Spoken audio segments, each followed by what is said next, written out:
एक बात अपने जीवन में सदा उतार करें। घर में अगर तुलसी का क्यारा है तो तुलसी महारानी हमें ये बता देती है कि हमारे घर में सुख आने वाला है कि दुख आने वाला है। जैसे शनि अपना प्रकोप दे रहा है या शनि उतर रहा है, ये किसी से पूछने की जरूरत नहीं पड़ती, अपने आप मालूम पड़ जाता। कैसे? शनि कथा अगर आपने सुनी हो तो उसमें व्याख्यान आता है शनि कथा में, पांव की चप्पल बार बार टूट रही हो, कमर से नीचे जो वस्त्र पहने हो वो फट रहे हो, कहीं पजामा है, धोती है, आदि वस्त्र हैं, कपड़े हैं, वो अपने आप फट। आज के जमाने में तो फटे फटाए पहनते हैं लोग, कैसे उसकी गारंटी नहीं है, उसका हम वर्णन नहीं कर रहा। हम जब पहनते हम समझ जाते हैं इसको शनि तो ऑलरेडी लगा ही हुआ। जब उनका घुटना घुटनी सब फटा हुआ दिखता है तो उसमें लग जाता है कि शनि पहले से लग गया बापड़ा, उनके पहने से तो मालूम पड़े।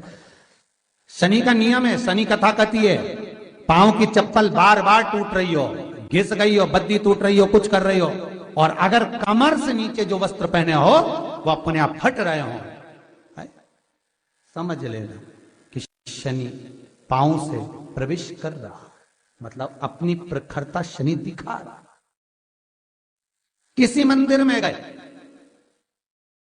महाराज और वहां जाने पर चप्पल चली गई तो समझ लेना शनि की कुदृष्टि अब पड़ना बंद होना चालू हो गया।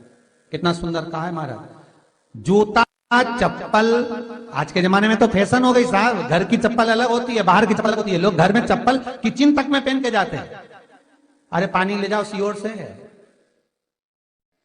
रसोई घर में लोग चप्पल पहन कर जाते हैं, जहां भगवान का प्रसाद बन रहा है, जहां अन्नपूर्णा निवास कर रही है, और पूछो तो करे किचन की चप्पल है तो माथे पे रख लो।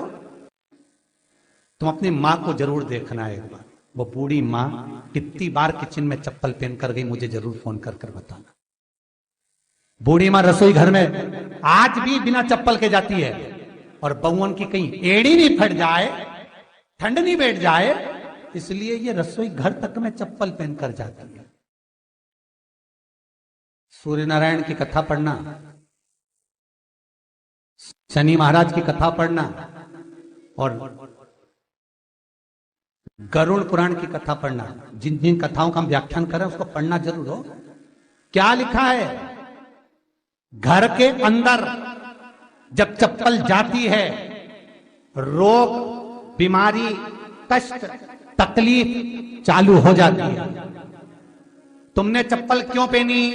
ठंड नहीं बैठ जाए, रोग नहीं बैठ जाए। घर के अंदर उतना बढ़ गया, एक कालीन बिछा दो, एक दरी बिछा दो, मोटा आसन बिछा दो जिस पर तुम चल लो। जरूरी है कि कई कई लोगों को तो हमने ये भी देखा कि कालीन पर भी चप्पल पहन के चलते, और ब्राह्मणों को भोजन परोस रहा है, गुरुजन को भोजन परोस रहा है, ठाकुर जी की थाली बना रहा है, ठाकुर जी का थाल लगा रहा है, तो भी चप्पल है पांव में। तेरा क्या होगा रे कालिया, क्या होगा? विचार तो करो। देह पड़ी रे जाए यहीं पर, फिर कुंडल और नगीना, क्या हरि नाम नहीं तो जीना। अभी भी सुधर जाओ रे, अभी भी सुधर जाओ, नहीं सुधरो तो सिधर जाओ रे। या तो सुधरो नहीं तो सिधरो, थोड़ा सुधरो। रसोई घर में अन्नपूर्णा रहती है। रसोई घर में शिव महापुराण की कथा कहती है जब भगवान शंकर को मां जगत जननी भोजन करा रही थी, शंकर जी ने वर मांगा था अन्नपूर्णा। ए अन्नपूर्णे, तुम मेरे घर के बच्चों का भरण पोषण कर रही है। इस मृत्यु लोक में जितने मनुष्य जन्म लेते हैं ये मेरे पुत्र कहलाते हैं। तो अन्नपूर्णा ने कहा चिंता मत करना भोलेनाथ, जिस जगह पर एक स्त्री, बेटी, कन्या या घर की बहू या बूढ़ी मां भोजन बनाएगी, उस जगह पर मैं अन्नपूर्णा उसके शरीर में प्रवेश करूंगी और वो रसोई घर नहीं होगा, वो मेरा और तुम्हारा मंदिर कहलाएगा। अब मंदिर में चप्पल पहनकर भोजन का निर्माण करना, ये श्रेष्ठता है।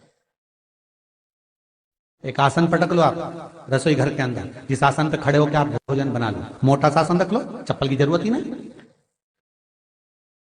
श्रीमद् भागवत कथा कर रही है, तुलसी का मात्र तो शनि अपनी दृष्टि बता देता है। शास्त्र कहता है जब घर के अंदर प्रवेश करने के, जब आप घर में प्रवेश करें तो एक कोने में चप्पल को उतार दें। बाहर जगह नहीं है तो घर के अंदर प्रवेश कर लेफ्ट में चप्पल को उतार दें, और 7 या 3 कदम के अंदर चप्पल उतर जाना चाहिए घर के अंदर में। और उसके बाद अगर चप्पल अंदर प्रवेश कर रही है तो राहु केतु शनि के साथ प्रवेश करते हैं, जिसके घर में बीमारी कभी पीछा नहीं छोड़ती। शनि कथा, सूर्य की कथा का स्मरण करिए, आपको मालूम है, पहचान हो जाता है। महाराज तुलसी बता देती है कि आपके घर की दशा क्या है। बार बार जल डालने के बाद भी तुलसी सूख रही है, बार बार आप पूजन कर रहे हैं, पाठ कर रहे हैं, तो भी तुलसी के दल सूख रहे हैं। तुलसी बता देगी कि तुम्हारे घर में तकलीफ आने वाली है, कष्ट आने वाला है, सूख रही है। किसी ने जरूर कुछ ना कुछ ऐसा है कि इसमें घर में कुछ तकलीफ आएगी, तुमने लगाया फिर सूखी, फिर लगाया फिर। तुलसा महारानी बता देती है कि कष्ट है। और जिस गमले की तुलसा घेर घमोर हो, फलित हो, आनंद में हो, तो उस घर में फिर दुख नहीं आता, समृद्धि खुद बढ़ती चली। जिन शंकर भगवान को आप जल चढ़ाते हो, जिन ठाकुर जी से आप लाड लड़ाते हो, जिन भगवान कृष्ण का आप स्मरण करते हो, राधा रानी का आप नाम जाप करते हो, जिस परमात्मा का आप भजन कर रहे हो, कीर्तन कर रहे हो, नाम जाप कर रहे हो, नाम स्मरण कर रहे हो, उससे तुम्हारा एक संबंध होना चाहिए, एक रिश्तेदारी होना चाहिए। और उससे जब तुम्हारा कोई संबंध रहेगा, उससे जब तुम्हारी कोई रिश्तेदारी रहेगी, तो उस रिश्तेदारी में जैसे ही आपके प्राण छूटे, और छूटते से ही आप जब गए, तो जाते ही आप कहोगे कि कृष्ण से मेरा ये संबंध है, वो मेरा पुत्र, वो मेरा भाई, वो मेरा बेटा, वो मेरा सगा, वो मेरा रिश्तेदार, वो मेरा कुटुंबी, वो मेरा पुत्र। जब कहोगे तो तुरंत प्रवेश हो जाए। महाराज भगवान से संबंध होना चाहिए। कई लोग भगवान को सवेरे से रिझाने बैठते हैं तो भगवान को बनी बनाई बात कहते हैं, ये पाठ कर लो, ये पाठ कर लो, ये पाठ कर लो, ये स्तुति कर लो, सारा बना बनाया। तुमने अपने दिल से कौन सी स्तुति गाई? तुमने अपने दिल से कौन सा भगवान को निवेदन करा, कौन सा नमन करा? बस सवेरे उठना है, नहाना है, भगवान के सामने जाना है, भगवान को नहलाना है, कपड़े पहनाना है, अगरबत्ती लगाना है, थोड़ा सा शक्कर का भोग लगाना। इतने सारे देवी देवता, शंकर जी, राम जी, गणेश जी, सारे देवता, और 2 खुरमा लेके आए, 1 बालूशाही लेके आए, 2 मठरी लेकर आ गए, 1 मठरी लेकर आ गए, और भगवान को इतनी सी कटोरी में रख दिया।